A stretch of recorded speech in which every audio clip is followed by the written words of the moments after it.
Bit of head-to-head history between those two competitors. We'll talk about that as Ethan looks to get his quarterfinal campaign off to a good start here. Yeah, Heath was one of the standouts this morning, no doubt. Matty McGillivray, he'll be focusing on the job at hand here, be focusing on his own performance. But I think his game plan would be, okay, yeah, just timing was a little bit off. And again, Ethan just gets a nice swoop here, but that's about it. Yeah, Matty's timing just wasn't quite right. Yeah, who knows? Could see another surfer from Newcastle break through for a Bells trophy as Matty McGillivray gets going in that first quarterfinal heat. That's going to be working on, they're going to be tiring our surfers out too. Replay here of Matty McGillivray's last ride. This one only came through at a 3.8. Back in the heat here, right behind him, Ethan Ewing up. Bit of foam on the face, but it's no dramas for Ethan, just cutting some nice lines through this one. And really, this heat has kind of yet to come to life, but Ethan tries to make something happen on that final section. Incomplete. Proven to be clutch in the past. Your mind goes back to Tahiti, what he was able to do to shore up a position in that final five at the expense of Griffin Colapinto. Meanwhile, in the quarterfinals, Ethan Ewing's going to get things started here with a strong ride, the first real strong ride of the clash against Matthew McGillivray.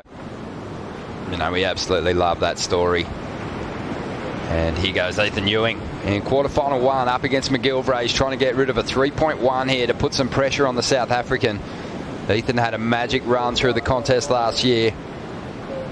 It ended in the semi-finals in a wave-starved semi-final heat. It was one of those tricky moments in the day with the tide over at the Bells Bowl that kind of moved to Rincon, and Felipe had a quick start and Ethan just never got a chance to reply. This was a great ride for Ethan. You see slams on the brakes. First slash to start things off. Continues down the line. Projection floater.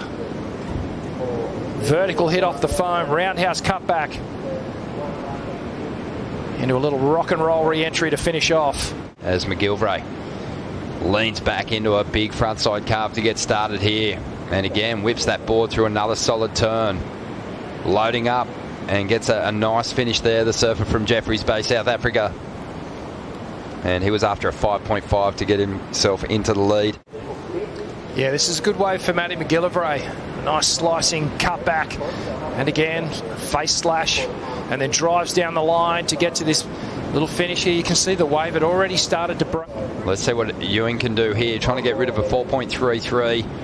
Love when he finds some space out on that open face, and even in transition still just has the extension to push that tail and really move some water. This was Ewing.